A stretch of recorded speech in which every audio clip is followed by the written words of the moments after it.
Hey, welcome back to the Victors Podcast. I'm Jeremy Brown. Today I have on a co-host with me, my brother.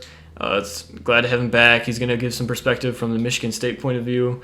And so basically we're just going to talk about the Harbaugh hire. So let's just give you a little rundown of what's happening. A 5-year contract, but it's really not really a 5-year contract. It's basically a 1-year contract, very low buyout, and the buyout gets lower each year. He gets incentives like beating Ohio State, winning the Big Ten, etc., $500,000 each time he reaches one of those, or if he does. And it's really just like you get one more shot. You have a good recruiting class. His recruiting class has a lot of hype, especially with J.J. McCarthy and the recent signing of Donovan Edwards. And we just got Mike Hart as coach. I don't know if he's going to be the new offensive coordinator. We haven't really had that much news on Josh Gaddis, but basically Mike Hart's on the staff, so there's a lot of hype going into this year. And it's like make or break. Will he or will he not beat Ohio State or do anything significant? Will he have another 3-loss season, or is this team even good enough to get to a 9-3? So what are your thoughts on it? On just like the extension, or just having him back in general? Just in general, what does this mean for the program, and what does this extension mean? Yeah, so I think obviously I understand most Michigan fans are upset maybe about the extension, upset he's coming back because it feels like you guys are on the way down, but people need to remember sometimes how quickly things can change. Like if Michigan starts off 4-0 and they blow out any good team that starts on their schedule, people will immediately turn back to being excited for the season, get hope. I mean, think about just the beginning of this season. I mean, the beginning of this last season that was just played, they beat Minnesota, and all over the place people were saying Michigan might beat Ohio State this year. Michigan looks like really, really, really good. And it can just turn on a dime like that. So the good news, if you're someone who wants to actually have Harbaugh gone, is he's obviously probably on like the shortest leash he's ever been on now. Yeah. So if they have another bad year, he's probably going to get out just as bad as they're going to want to fire him. But then if he has a good year, which is possible, they still have always gotten really good recruits. If they end up having a really good year, if they do beat Ohio State, go 11-1, whatever, 12-0, you never know, then it'll just turn right back and people will be excited about it. So you might as well just accept your fate that he's not leaving now and just try and be hopeful. And it's really just one more year, and maybe we're going to look back on it and be like, oh my gosh, why did we keep him for another year? But at the end of the day, it's not really going to hurt anybody. Listen, he probably is going to accomplish the same things that a first-year head coach is going to accomplish. Unless the coach that we would have hired would have been this tremendous, great next Ryan Day coach, he's not really going to accomplish that much in 1 year. He'd have to build things, probably take a few years, kind of like Mel Tucker, to try to build things up and get the program like he wants to have it. So don't expect anything crazy in the first year if he was fired. So now that he's kept, listen, we got a good recruiting class, we got new defensive coordinator. We finally got rid of Don Brown, and I don't really know what your guys' opinion is, but I thought that he didn't necessarily belong anymore.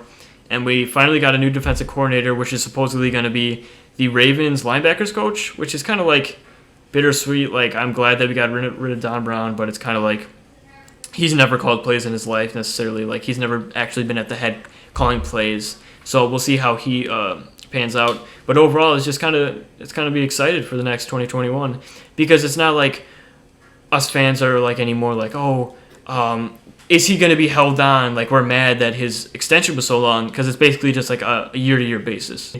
The only thing that it would affect is if he is held on, because if he does good in 2021, we're probably going to keep him for 2022, and then for 2023, and then if he continually grows, shows growth on the team, finally starts beating Ohio State, maybe not regular basis, but just actually beating Ohio State, then he might be given a bigger extension after that. But we'll just see what happens and how it pans out. So yeah, just to tie in my Michigan State perspective for a second here.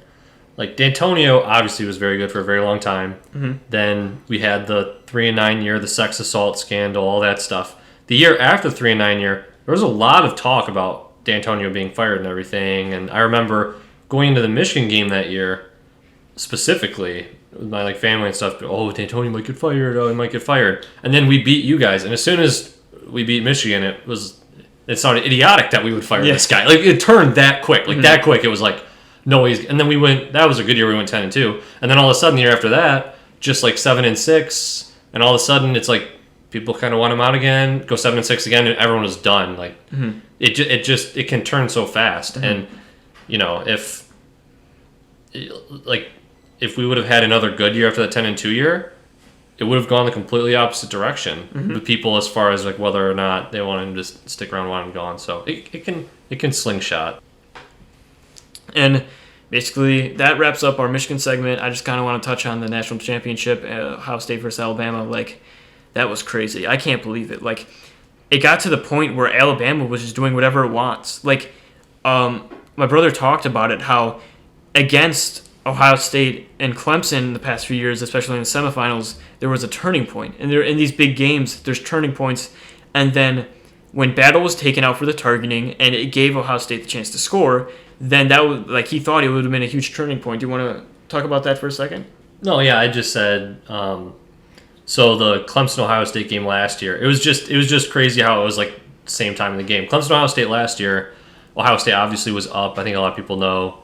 Then there was that targeting call like 5-6-ish minutes left in the second half, and they went from being up 16-0, and then all of a sudden Clemson scored 2 touchdowns before halftime, and it was a third down. It would have been a stop. Targeting kept the drive alive. And then Ohio State Clemson this year, 5-6 minutes left in the half. Ohio State, they probably would have kicked a field goal, but it was a third down stop. Fields took off, got hit on third down targeting right around the same time. And then after that targeting call, Ohio State scores a touchdown. And then before halftime scored another touchdown and just kind of blew the game. That was right when they blew the game out. And then Ohio State Alabama, it was 5-6 minutes left in the half. Bama stopped Ohio State right there by the end zone on a third down, but there's targeting, kept the drive alive, and I was like, no way. Like, the same thing's going to happen. That happened, but no, not at all. Actually, Alabama just continued to dominate the game. Ohio State could never stop them. Like, think about how many awards, like, each player on that team has had. Like in the awards category and, like, ultimately just, like, the player level category, they just dominate everything. Like, they won... they won. The quarterback won at that one award show. Quarterback won like best quarterback. Obviously, Devontae Smith won best receiver, and then they had the running back won the best running back, and then 2 of their offensive linemen won best at their position. All on offense. 5. Like that's 5 of their offensive players were the best at their position. And then their backup running back came in, and I forgot his name, but me and my brother were joking. It was kind of like their backup running backs looked better than Najee Harris at some point. Like, there were points where their backup running back would be carrying 4 Ohio State defenders on him, and he'd just still be running. It'd just be crazy. And, like, the level of depth they have on their team. Like, think about, like, the 2017 national championship when Tua came in. Just think about how many times Alabama has just put their younger players in, and they literally looked better. Like, these younger players looked better than the starters, and it's just crazy how good that team is. Saban has 7 national titles, and like looking back at all these sports shows, wondering if he's the best college coach ever. Obviously, like he's past Bear Bryant, but just like in an eye test, these teams he's had just reoccurring tremendous success. He's just one of the best coaches of all times in any sport, let alone college football. Yeah. So have to agree.